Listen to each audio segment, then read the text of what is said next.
Horror films can have big impacts on audiences and their stars. When viewers know you best for playing the devil, it can be hard to get a chance to play anything else.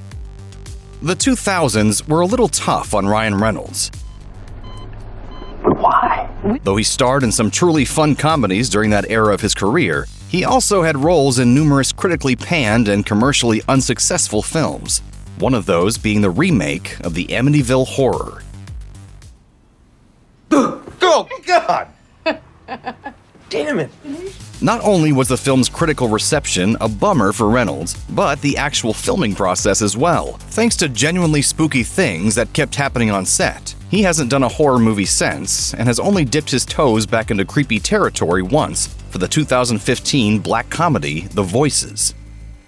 So you think I'm evil, Bosco? I've heard of it. So clearly, the Amityville experience left its mark. You might even say he's haunted by it. There have been many stories over the years about strange things happening on horror sets, and the amount of weirdness on the Amityville set was hard to deny. Given the film's basis in the allegedly real experiences of George and Kathy Lutz and the murders of the DeFeo family in 1974, the incidents were enough to spook anyone. Early on during filming, a body washed up on the shore of the lake near the set, causing production to shut down for a few days. The real-life Kathy Lutz died at age 58 of emphysema while filming was still going on, which some rightfully found to be ominous. Some of the crew also experienced bizarre coincidences, like waking up at exactly 3:15 a.m., a time relevant to the events in the film. Reynolds told MovieWeb, "I think a lot of people make that stuff up to sell their movie, but there was some weird stuff that happened. A lot of the crew were waking up at 3:15 in the morning, which was when all these atrocities in the house took place each time. I think it was a subconscious thing. You read a script and suddenly pop awake at 3:15 in the morning." One thing that wasn't just subconscious was Reynolds' feelings about the house, which was a real home from the 1800s, retrofitted to look more like the original Amityville house. Though the original home still stands in New York, the film used a house from that era in Salem, Wisconsin. Reynolds said the location was deeply unsettling, even though it didn't have the Amityville house's haunted history. It's terrifying. There's something about the house that's upsetting. In the Amityville Horror, family patriarch George Lutz starts slowly losing his mind as a result of the angry ghosts of the murdered DeFeo family.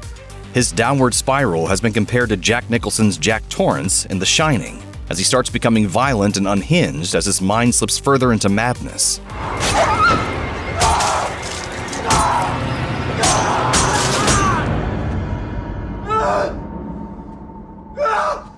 Chloe Grace Moretz and Jesse James played the Lutz children, and during one of the scenes where George is upset with his son, Reynolds got a little too into his character. At one point while filming, he actually slapped one of his young co-stars, even though it wasn't in the script. Put your hands up there.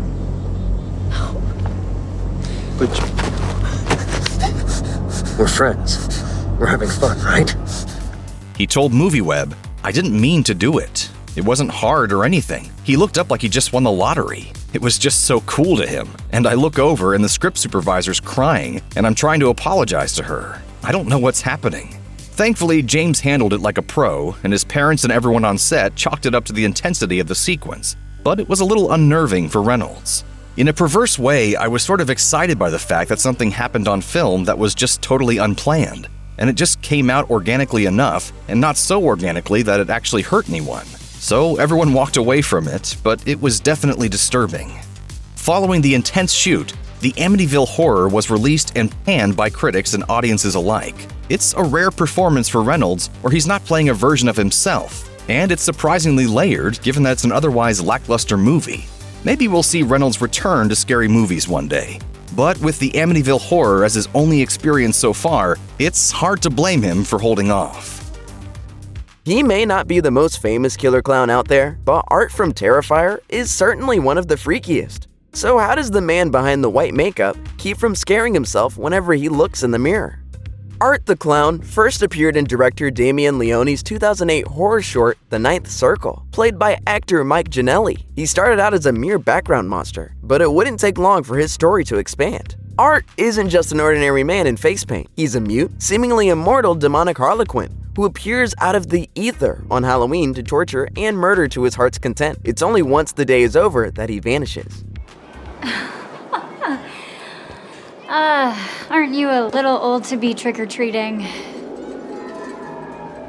Mike Giannelli reprised the role of Art in the original 2011 short film Terrifier and the 2013 feature All Hallows Eve. However, in the feature-length version of Terrifier from 2016 and its follow-up Terrifier 2, Art was instead played by actor David Howard Thornton. Even if you haven't seen the Terrifier movies, you probably still recognize his black and white aesthetic and horrifying grin. Like Freddy Krueger and Jigsaw before him, Art is known for his rather creative methods of execution. He adds an element of novelty and whimsy to his murders, although you probably won't be laughing if you're on the receiving end of his knife, hammer, hacksaw, or syringe. He's eaten hearts, killed kids, and spilled so much blood that it would make Jason Voorhees blush. Thornton has viewed taking on the role of Art the Clown as a dark opportunity for his own bleak creativity. In a 2022 video interview with Dread Central, Thornton admitted that when he gets angry in public, he begins brainstorming new Terrifier kills. Don't worry though, he's a gentleman in real life. As any actor who's played a monster knows, you don't have to like someone to play them. A good actor merely has to understand their character's reasoning, their motivation, or their madness. Thornton knows full well that Art the Clown is merely a part to be played, and he's had no problems compartmentalizing the violent subject matter of his movies away from his real life. It's fake blood, no one's actually hurt, and it's all done for a little bit of gruesome fun. As Thornton puts it, as soon as I understand the character, I can become the character. So it really doesn't do anything to me mentally, except it's made me a little bit more creative in life. When people upset me and stuff like that, I'm like, I wonder how I could turn this into a kill.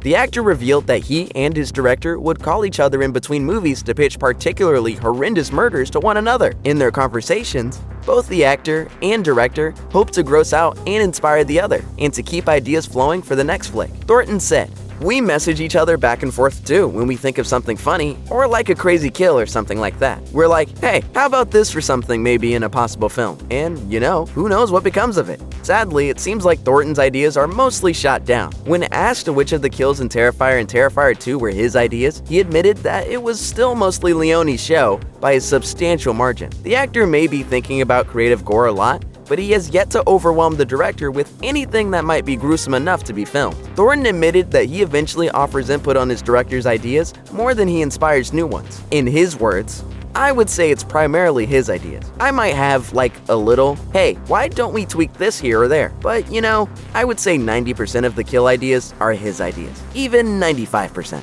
Terrifier 2 made about $12 million at the box office. That doesn't sound like a lot, but it's a solid number for a movie with a $250,000 budget. The sequel also got a lot of press for its extreme gore, and there were reports of audience members vomiting or fainting in the theater during screenings.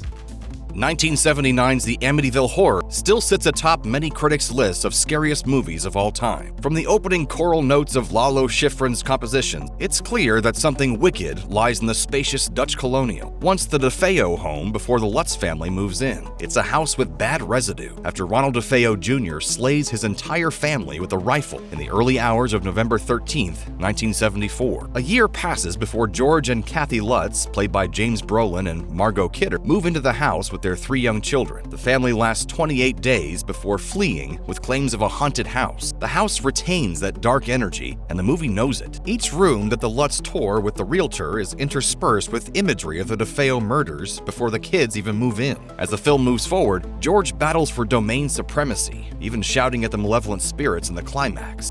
Damn it, this is my house! Director Stuart Rosenberg worked with Sander Stern's screenplay, adapted from the 1977 J. Anson book of the same name, with one notable addition. The book's title purports the haunting as a true story. Anyone who remembers the mania surrounding the Blair Witch Project upon its release can speak to the power of the true story claim, even if it is fake news. The Lutz family's highly contested account of paranormal experiences, including stigmata on the priest who attempted to bless the residents, was widely believed upon the book's publication and, one could argue, led to the casting of the film's lead actor. In an interview with the AV Club, Brolin spoke about the other movie he was filming, how the role fell into his lap, and how his experience with Anson's book led to him agreeing to do the Amityville Project. While shooting Robert Butler's neo-noir action film, Night of the Juggler, James Brolin heard about the upcoming production, which was still waiting on a script. At that point, Amityville was going to be a made-for-TV movie. Anson did end up writing a screenplay adapting his book, but the studio rejected it in favor of seasoned television writer Sanders Stern's version. Brolin explains how the book was the whole pitch, but as I'm shooting Night of the Juggler, somebody says, "There's no script, but you ought to read this book, The Amityville Horror, because they'll have the script soon, and they really would like to have you do it." So I was reading this novel at night, and it's 2 a.m. Well, I would hang my pants in the door of the bedroom, I'd throw them over the top corner of the main door coming into the bedroom, and all of a sudden, the pants fell off the door onto the floor. How I didn't hit my head on the ceiling, I have no idea, because I was at a scary part of this book, and it so surprised me that I started laughing after I recovered and said, "I've got to do this movie," and that's how that happened.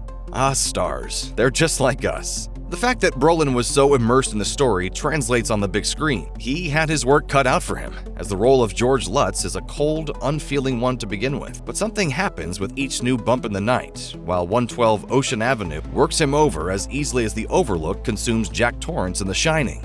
The furrowed dad brow gives way to a vacant brutality, and Brolin assumes the physicality of an increasingly agitated beast as George becomes more and more recessed into himself, which isn't really himself at all. I'm coming apart! Oh, Mother of God, I'm coming apart! The broad father knows best shoulders begin a proto-Jason Voorhees heave. The steady, deliberate movements become more snappy, reactive. Movies like The Amityville Horror and The Shining act like possession movies in a time when it was mostly women's bodies being invaded by the devil on screen. As Lutz, Brolin acts as a man untethered from himself until he and the plot work themselves into a fever pitch, making The Amityville Horror one of the great 70s horror movies to withstand the test of time, something that can't quite be said for the movie's sequels. When The Exorcist was released in 1973, Linda Blair was just 14 years old. Though the film generated a considerable amount of controversy, the young actress blew audiences away with her haunting performance as possessed preteen Regan McNeil. How long are you planning to stay in Reagan? Until she rots and lies stinking in the earth. While the role earned her a Golden Globe for Best Supporting Actress, it also became an inescapable source of frustration that ultimately hindered her career. The film's legacy as one of the scariest movies ever made pales in comparison to the real-life horrors Linda Blair endured as a result of starring in it. It burns! Oh, it burns! Although she was barely old enough to be considered a teenager when filming The Exorcist, Linda Blair endured a number of physical and emotional challenges on set. One particularly upsetting issue is the fact that Blair was haphazardly strapped to a mechanically rigged bed for one of the film's terrifying possession scenes, which resulted in the young actress's lower spine being fractured. That's the footage I use in the movie where I'm crying my eyes out because they are brutally damaging my back. Yes, you heard that right. The crying and screaming we see at this point in the film is not the result of great acting, but is instead Blair's genuine cries for help that went unanswered as the cameras kept rolling. In addition to sustaining back injuries, director William Friedkin insisted on shooting many of the scenes in sub-zero temperatures in order to generate genuine discomfort and capture the actor's breath on camera. This meant that Blair, who wore nothing more than a nightgown for the majority of the movie, was literally on the verge of freezing throughout her performance. Other shocking and unpleasant conditions on set included the fact that Friedkin would sometimes fire a gun before takes in order to elicit real scares and create an atmosphere thick with unease and anxiety throughout the filming process. And he shot his shotgun this close to my head. I said, "You son of a... How dare you?" He also went so far as to slap a real priest across the face before a take, in hopes that it would result in a genuine emotional response on screen. He belted me right across the chops. These conditions would be horrific for people of any age, let alone for a young teenage girl. While Blair was able to leave behind the hostile work environment created by Friedkin's unorthodox directorial methods, the release of The Exorcist created a new set of problems for the actress. Following the premiere, reporters engaged in invasive speculation concerning Blair's mental health, leading to unfounded claims that she'd suffered a mental breakdown as a result of having to film the extremely graphic and unsettling scenes present in the film. Audiences were also shocked by her convincing portrayal of demonic possession, and influential Christian evangelist Billy Graham was among them. After his declaration that the film was tainted by the influence of the devil himself, people began sending the 14-year-old Blair death threats and hate mail, claiming that she was somehow glorifying Satan due to her participation in the movie. The backlash was so severe that it began to pose a threat to Blair's safety, causing Warner Brothers to hire a bodyguard for her as a result. Blair also had to deal with a public that seemed to forget she was just a child, as she was frequently bombarded with questions concerning the existential and spiritual content of the film during interviews. Blair herself has said that the questions only added to the pressure she was already under, and that it was an awful thing to go through as a teenager who didn't have an understanding of how the religious aspects of the film were grounded in reality. It's certainly easy to understand how the barrage of inconsiderate questions, coupled with the backlash, resulted in emotional distress for Blair. Even as she struggled to find the light outside of the looming shadow of The Exorcist, the actress would find herself typecast in victim roles, despite her desire to show more range in her work. She went on to play troubled teens in various films and reprised her role as Regan in the 1977 sequel to The Exorcist. On top of that, she even parodied herself in the 1990 spoof Repossessed. Thankfully, Linda Blair was able to overcome the challenges and difficulties associated with her breakout role. Though she continued to act in a number of smaller films and television shows, she eventually shifted her focus to animal rights activism and founded the Linda Blair World Heart Foundation to further the cause.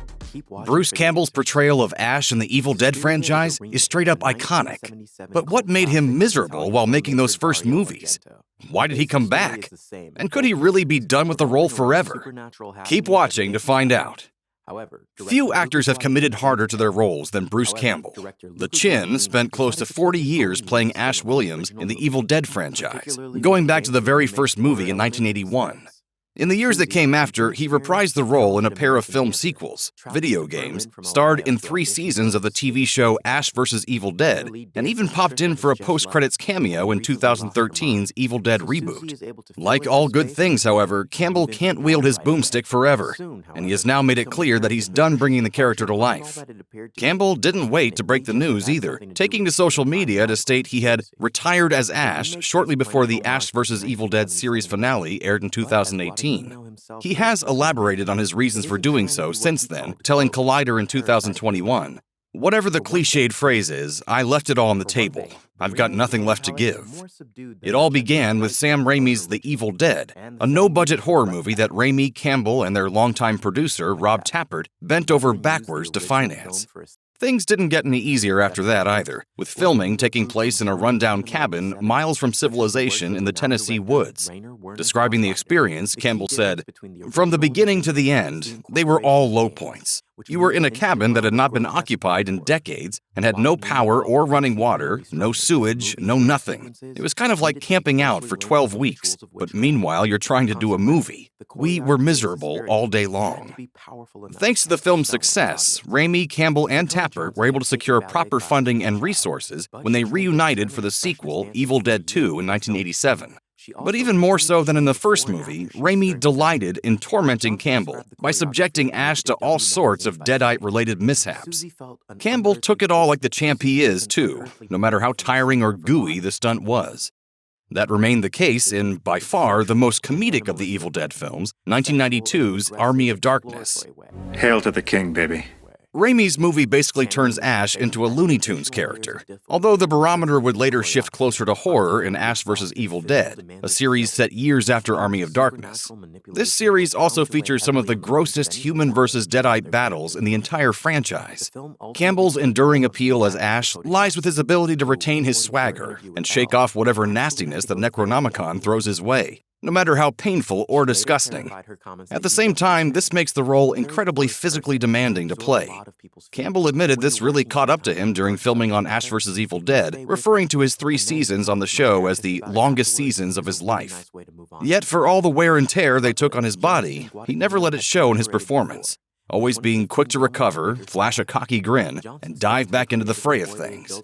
For similar reasons, a lot of people had a hard time picturing the Evil Dead films carrying on without Campbell during the 20-year break between Army of Darkness and Fede Alvarez's Evil Dead reboot in 2013. The latter was not as beloved as Raimi's original movie, but still managed to convince a lot of people the horror property could thrive without its groovy hero. Campbell, for his part, isn't worried, saying there are more Evil Dead stories to tell that don't involve Ash. After 4 decades of duking it out with the gnarliest demonic creatures around, he's certainly earned a rest. Nearly every headline about actress Shelley Duvall's July 11, 2024 death mentions what's undoubtedly her most famous role as Wendy Torrance in The Shining, but that performance may not have been worth what Duvall endured on set. In one of The Shining's most iconic scenes, Wendy holds off her husband Jack, played by Jack Nicholson, with a baseball bat as he confronts her on a stairway. Director Stanley Kubrick made Duvall and Nicholson shoot the scene in a record-setting 127 takes. The result of those constant takes were Duvall's hands shredded raw from gripping the bat, her voice was hoarse from crying, her eyes became swollen, and she left the set completely dehydrated. The moments of Duvall crying in pain, fear, and exhaustion were not acting, but a trauma response. I'm not gonna hurt you. Kubrick's psychological brutalization of Duvall was so severe that her hair began falling out. She told The Hollywood Reporter, "To wake up on a Monday morning so early and realize that you had to cry all day because it was scheduled, I would just start crying." In the equally famous scene where Nicholson bursts through the bathroom door, he destroyed nearly 60 doors to get the shot to Kubrick's liking, filming this one moment over 3 days.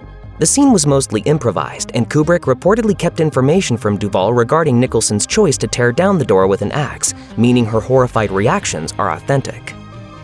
Actress Dee Wallace recounted on Eli Roth's History of Horror the exhaustion from shooting Cujo and being in real fight or flight mode all the time.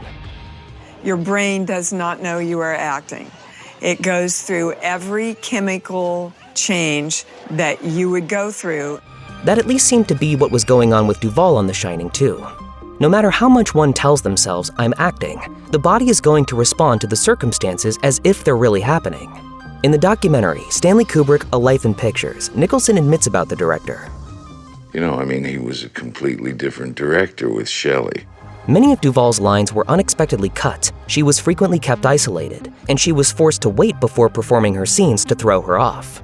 Behind-the-scenes film from the movie even shows Kubrick requiring the rest of the crew to follow his lead. You're just wasting everybody's time now. Kubrick also made the decision to never compliment her work, instead criticizing every choice.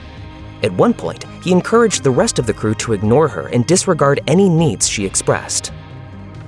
Shooting The Shining reportedly took 56 weeks, so Duvall spent over a year of her life being tormented. Stanley Kubrick was already considered an auteur at that point in his career, with his unconventional techniques hailed as genius rather than harmful. Many have tried to defend the director by referencing the clips from A Life in Pictures where Duvall speaks positively about his choices. It was a fascinating learning experience. It was such intense work that I think it makes you smarter. That said, in other interviews, Duvall painted things in a different light. For example, she told The Hollywood Reporter, "I don't know how I did it. Jack Nicholson said that to me too. He said, 'I don't know how you do it.'"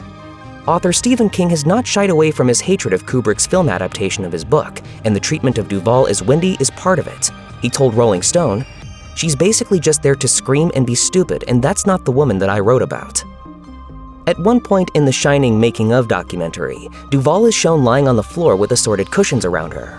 It was a clear attempt to highlight the grueling process of movie making, but it's footage of the aftermath of an on-set panic attack.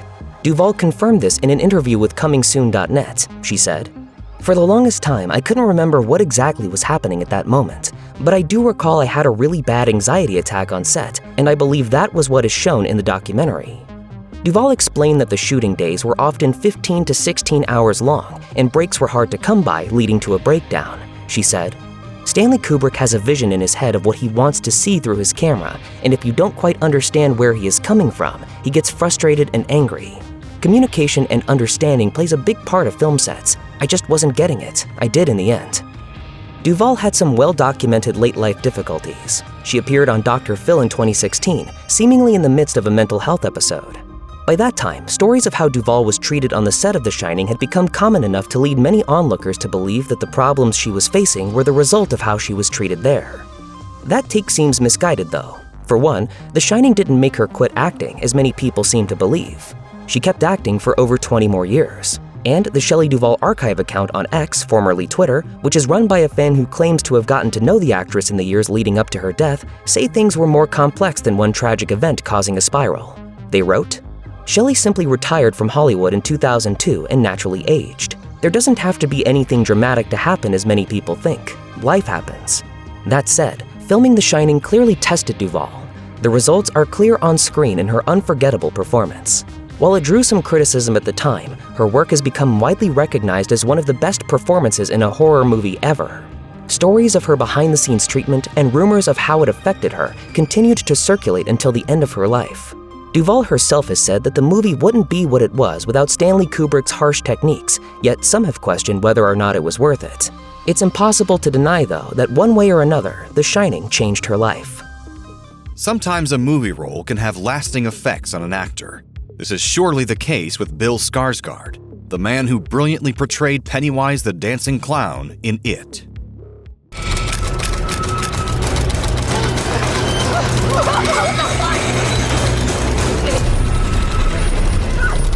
Skarsgård looks a little different without his grease paint on. In fact, he's actually a bit of a heartthrob.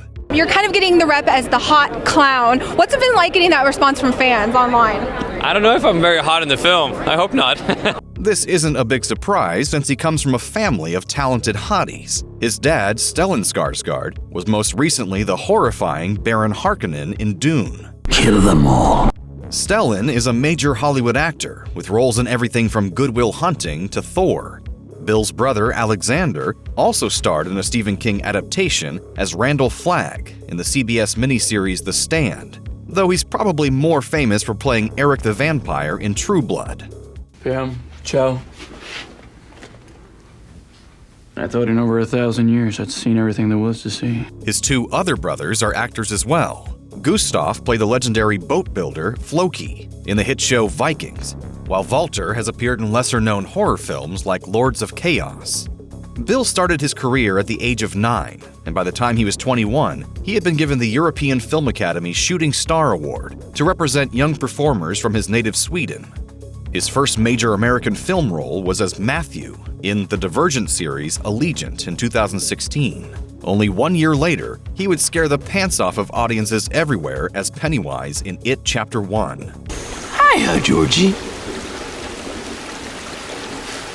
What a nice boat. Pennywise is the embodiment of an ancient cosmic evil that preys upon the children of Derry, Maine, roughly every 27 years.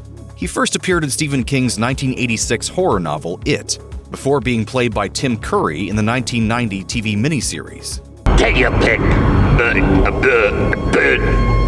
Billy boy. Almost 3 decades later, Skarsgård assumed the iconic role for the movie adaptations. He has the ability to shapeshift, change the way reality appears, and hang out in nightmares. The scariest part? Adults can't see him, so they aren't going to believe any of the kids who share their terrifying stories. In It, Pennywise draws the attention of the Losers Club, a group of kids in Derry, when he brutally kills Bill's younger brother, Georgie.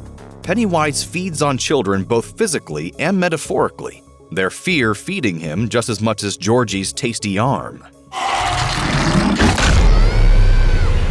Skarsgård really put his all into playing the evil entity. In an interview with the New York Times, the actor explained, "Normally when you do a movie, you have those mundane days when it's like, today's the scene where I get coffee. With this character, there were none of those. Everything I did took 100% of my energy.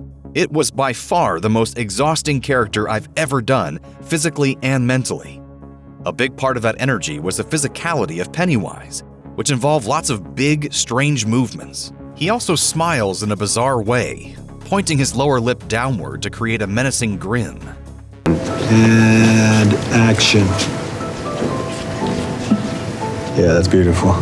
The coolest bit, though, is that Skarsgård can move his eyes independently, so that wild reverse cross-eye effect is real. Real enough, in fact, that he famously gave co-star Bill Hader a big scare on set.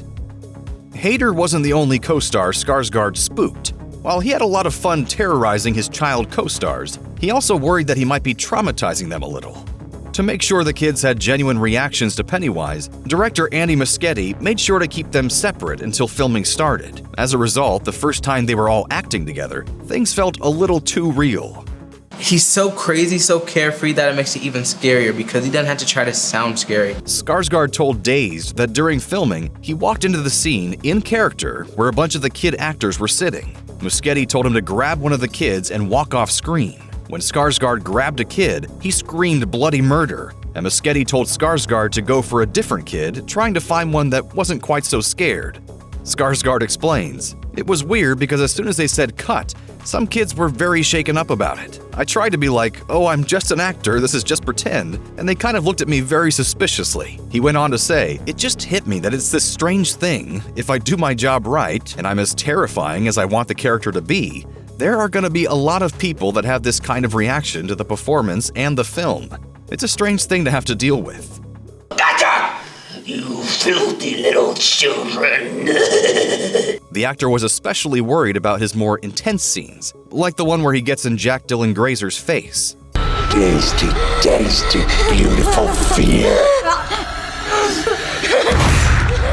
Skarsgård was worried he had truly shaken his co-star.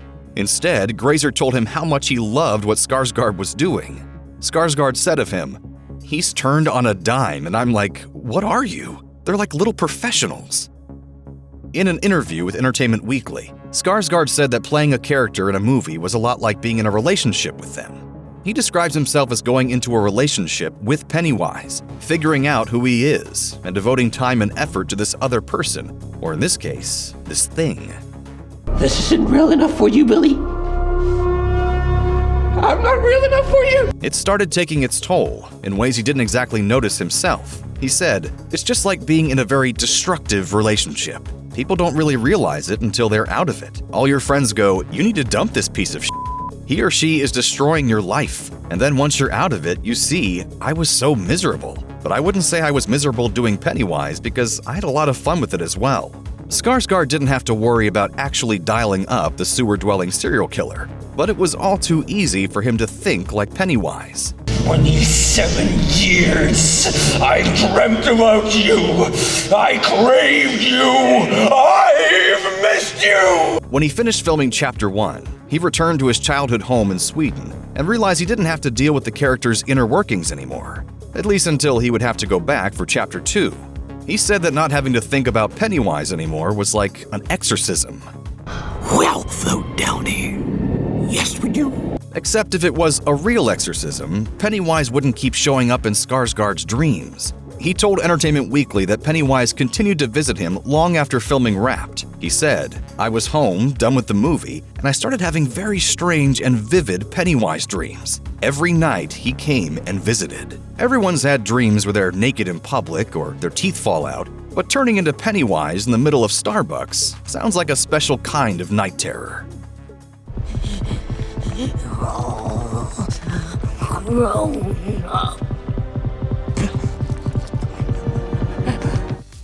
Silent House is a home invasion movie directed by husband and wife duo Chris Kentis and Laura Lau. It premiered at the 2011 Sundance Film Festival alongside another Olsen-led thriller, Martha Marcy May Marlene. Together, the two films proved an impressive showcase for the young actress, but when they hit theaters following the festival, only one of them received rave reviews, and it wasn't Silent House. While critics praised Olsen's performance and the film's technical ambition, many thought that its narrative fell painfully short. The movie even received a rare F rating from audiences on CinemaScore, but was it ever really that bad? In Silent House, Olsen plays Sarah, a young woman who's agreed to help her dad and uncle fix up the old family home. The house is creepy from the start, with plenty of darkened hallways and dusty spaces, but it gets even weirder when a stranger shows up at the family's door. The visitor, a woman named Sophia, claims to know Sarah from childhood, but our protagonist can't seem to remember her. As it unfolds, Silent House morphs from a claustrophobic home invasion story into a disturbing psychological thriller. By the end of its 88-minute runtime, the movie has gone to some dark and frightening places, delivering a twist ending that's as emotionally heavy as it is surprising. The movie takes audiences not only to the deepest crevices of the rickety old house, but also to the deepest crevices of Sarah's mind, some of which are a secret even to her. The film moves in real time, in what appears to be one continuous take. This artistic device allows Silent House to steadily build dread and suspense, but it also leaves room for some narrative dead air, as Sarah hyperventilates in the dark. It's a bold filmmaking decision that has paid off for multiple filmmakers before. Alfred Hitchcock's classic Rope utilized the technique all the way back in 1948, while Alejandro González Iñárritu's expertly edited Birdman took home the Best Picture Oscar, thanks in part to its one-take structure. Olsen confirmed in interviews that Silent House used a similar method. Most takes lasted around 11 or 12 minutes, and many of them would have to be scrapped and restarted when even the slightest mistake was made. Critics and audiences likely had a hard time connecting to Silent House because its advertising was considerably different from the actual movie. The film's trailer played up the continuous shot gimmick without revealing that the effect was noticeably manufactured. Yet, the tagline for the film was, "Experience 88 minutes of real fear captured in real time." The trailer also proudly boasts that the film is based on a true story, a sourceless claim carried over from the movie that directly inspired Silent House, the Uruguayan horror flick La Casa Muda. Silent House doesn't exactly live up to its title either. Honey, it's an old house. They make noises. Above all else, it's likely viewers who were stoked to see an action-packed home invasion movie were disappointed that the film spent so much of its runtime wandering dark hallways. The overblown response to Silent House seems to be a result of misleading advertising, but that doesn't mean the movie itself is a bust. As one of the only actors to actually appear on screen, Olsen carries the entire movie with a budding star power that's easy to recognize. As a vulnerable Sarah stumbles her way through her own personal house of horrors, it's easy to forget that, in another universe, she's one of the most powerful heroes in the Avengers arsenal. By virtue of its visual design, Silent House doesn't allow for edits that flatter its performances, but Olsen delivers nonetheless. Despite garnering a deeply mixed response, Silent House got people talking about Olsen's acting chops, which paved the way for her mainstream success today. Acting isn't always easy on actors, especially during intense film shoots. So how did the 2018 movie Suspiria take its toll on Dakota Johnson? And did it all pay off? Keep watching for the answers. Suspiria is a remake of a 1977 cult classic from Italian filmmaker Dario Argento. The basic story is the same in both versions, revolving around supernatural happenings at a dance academy. However, director Luca Guadagnino decided to put his own unique spin on the original movie, particularly when it came to the remake's horror elements and aesthetics. Susie, an inexperienced but talented American dancer, travels to Berlin from Ohio to audition for a prestigious dance academy. Their lead dancer, Patricia, has just left, having recently lost her mind, so Susie is able to fill in her space in the company and move into the dorm right away. Soon, however, it becomes apparent that Patricia's departure wasn't all that it appeared to be, and it may just have had something to do with a terrifying magical conspiracy. The remake pays plenty of homage to the 1977 version, but as Guadagnino himself told Flickering Myth, it isn't trying to be what he called, quote, a parasite of the original. For one thing, the remake's color palette is more subdued than Argento's bright Technicolor original, and the setting needed to reflect that. Rather than use the original film for aesthetic reference, Guadagnino drew from German cinema of the 70s, such as the works of renowned director Rainer Werner Fassbinder. The key difference between the original and the remake is the incorporation of dance, which moves into the realm of grotesque body horror. Guadagnino felt particularly strongly that the movie's dance sequences needed to be closely linked with the rituals of witchcraft. Consequently, the choreography in Suspiria had to be powerful enough to cast a spell on its audience. Dakota Johnson had taken ballet classes as a child, but she trained with German expressionist dancers for a year before filming. She also continued to train before and after shoots during production. Johnson described the choreography of the movie to W Magazine by saying, "Susie feels an unearthly pull from the center of her body. It's sexual in an animalistic way, sexual in an aggressive, exploratory way, but it's not sexual to be sexy." Channeling this sensation added additional layers of difficulty and intensity to the choreography. On top of the exhaustive physical demands of the film, its themes of supernatural manipulation were bound to weigh heavily on the minds of any performer who channeled their character's emotions.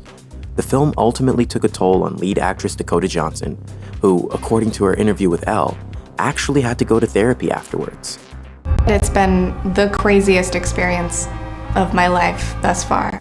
She later clarified her comments to EW saying, "I'm a very porous person and I absorb a lot of people's feelings. When you're working sometimes with dark subject matter, it can stay with you, and then to talk to my therapist about it afterwards is a really nice way to move on from the project."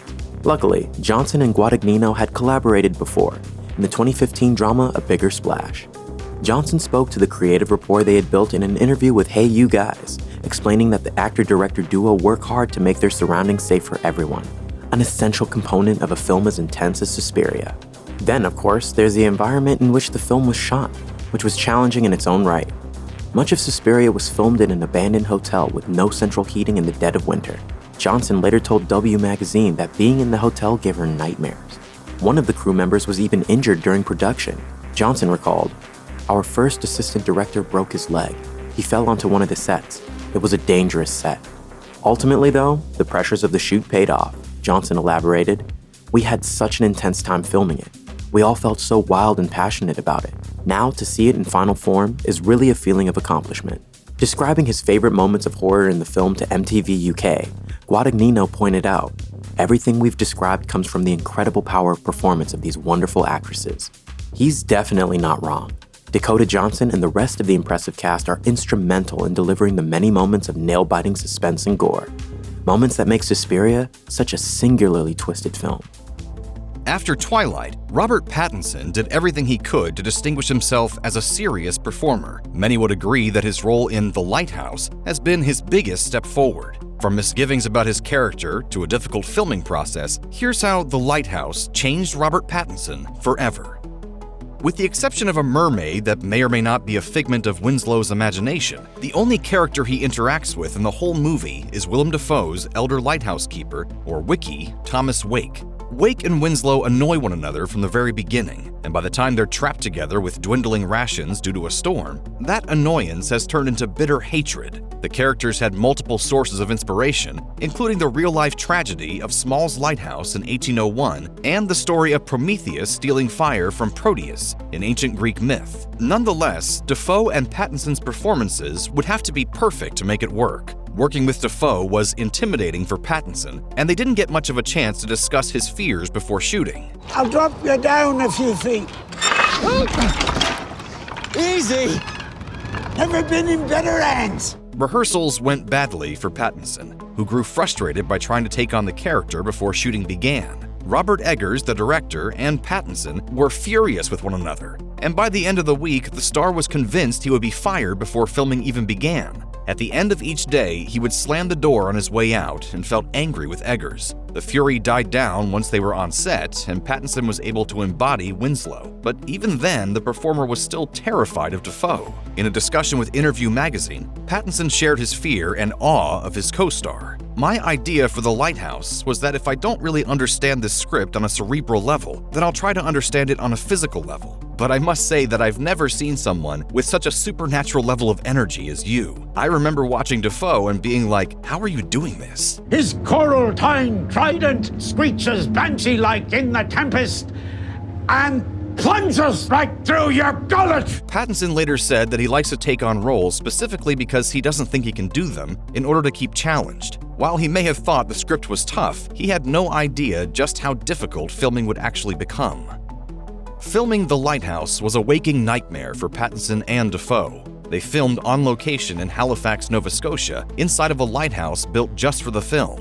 The weather was miserably wet and cold, and both performers are put through the ringer to bring their characters to life. One particular scene pushed Pattinson to his breaking point, and he nearly punched Eggers for continuously spraying his face with a fire hose as they shot a large number of takes walking across the beach. He told Interview magazine, "That's the closest I've come to punching a director. It was like some kind of torture. It definitely creates an interesting energy." Dafoe has gone on record calling Pattinson a warrior for his approach to the challenge, remembering the harsh sting of the water on their faces. Dafoe went through plenty of his own challenges while filming, including delivering lines with big mouthfuls of dirt. But he wasn't tortured quite to the level of Pattinson, whose character is slowly going insane. There wasn't much camaraderie on set either, which added to the miserable sense of isolation. Dafoe shared his feelings about filming the feature in an interview with Esquire, saying, "We both were working hard in really tough conditions. It's not like we hung out in between takes joking with each other. It was demanding enough. And the weather was enough that you did your thing and then you went home." This isn't to say that Dafoe didn't enjoy the film process. He went on to elaborate further. "I'm not complaining, it was fun. But when you go home after 12 hours and you're soaking wet and you're cold all day, last thing I want to do after being with those guys all day was to hang out with them and have some drinks."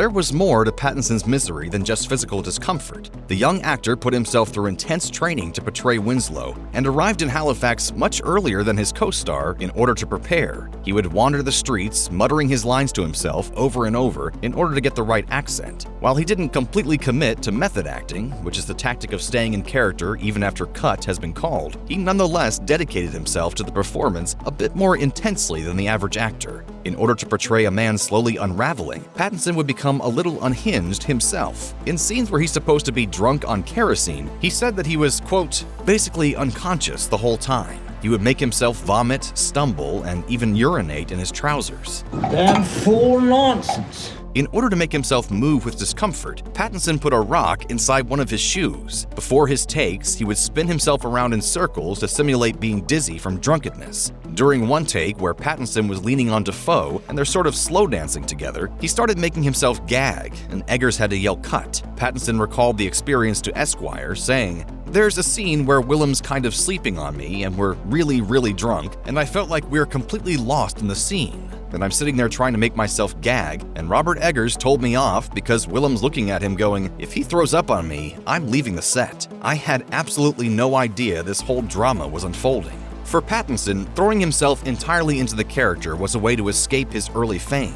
Instead of hiding from the paparazzi or adoring fans, he's able to be as wild and intense as he wants on set, and that gives him the opportunity to not only escape from the world, but himself. He told Esquire, "It's like being an adrenaline junkie. When you don't know how to do something, why not just run headfirst into a wall? See what happens. I haven't got any other ideas." After his difficult time filming The Lighthouse, it goes without saying that we're curious what he'll put himself through next to satisfy his desire for more distinguished roles.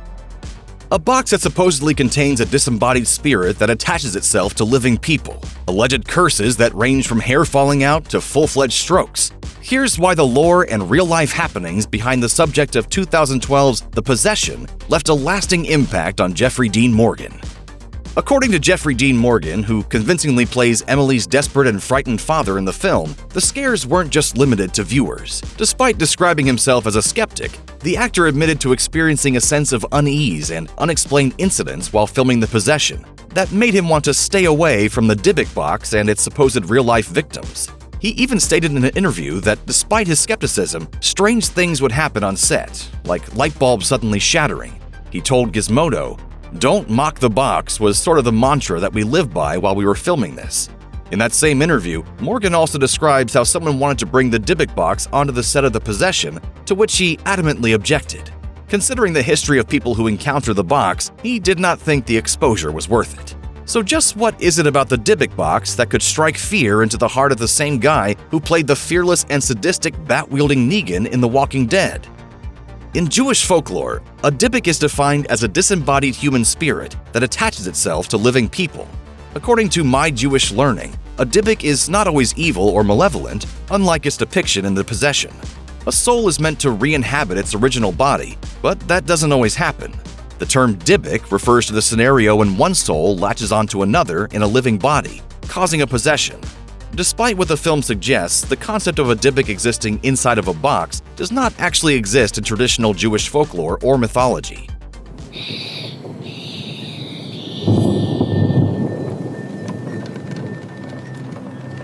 According to the book Kabbalah, Secrecy, Scandal, and the Soul, in the event that a Dybbuk must be expelled from a living host, it is sent away from our world entirely and back to the realm of the dead, and not kept in a box or any other trinkets.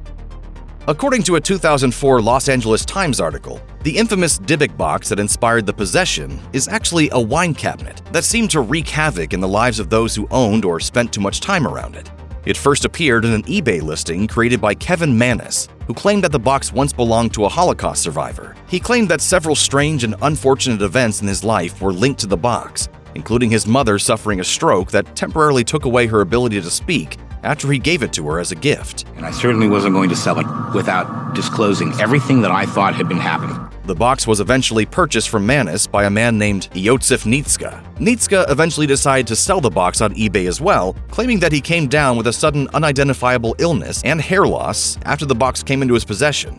As tales of the cursed box and its victims began to spread, Manus eventually came out and said that he actually made up aspects of its history. In a 2021 interview on Input Mag, Manus initially insisted that the box did truly belong to a Holocaust survivor. However, in a follow-up interview, Manus admitted that he made up the lore surrounding the box himself, though he maintained that his mother did suffer a stroke while he had it. In the interview, he explained, "I am a creative writer.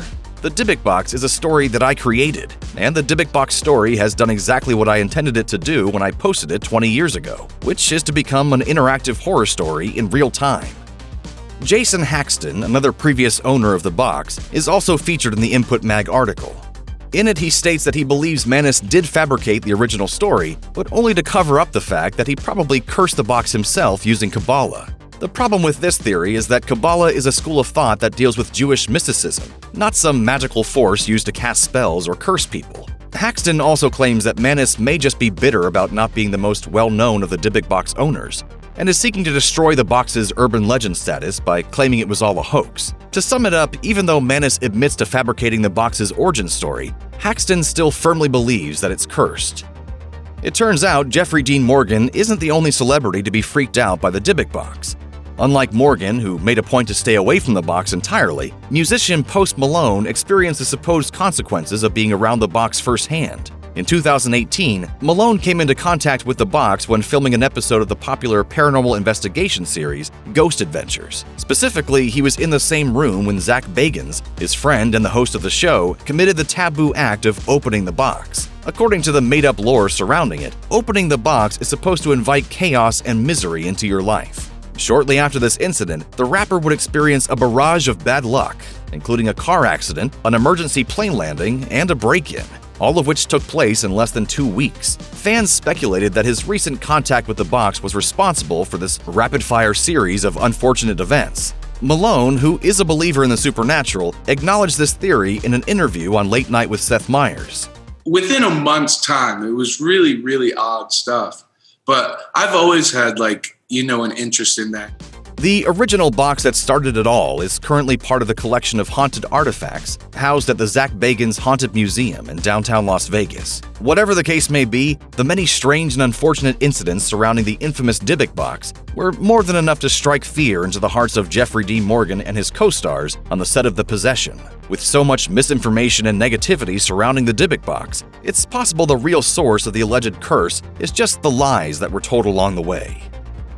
Finally, we all have something in common with James McAvoy, a fear of celestial clowns who are maybe also metaphors for generational trauma. When It and It Chapter 2 were released in 2017 and 2019, respectively, they invigorated the interest in Stephen King's cosmic, clown-based horror novel of the same name. If you'd already read It, you were probably rereading it in anticipation. And if you'd never touched the book in your life, you were almost certainly stepping into the world of Derry, Maine, to get down with the clown, to see what all the fuss was about. Tasty, tasty, beautiful fear.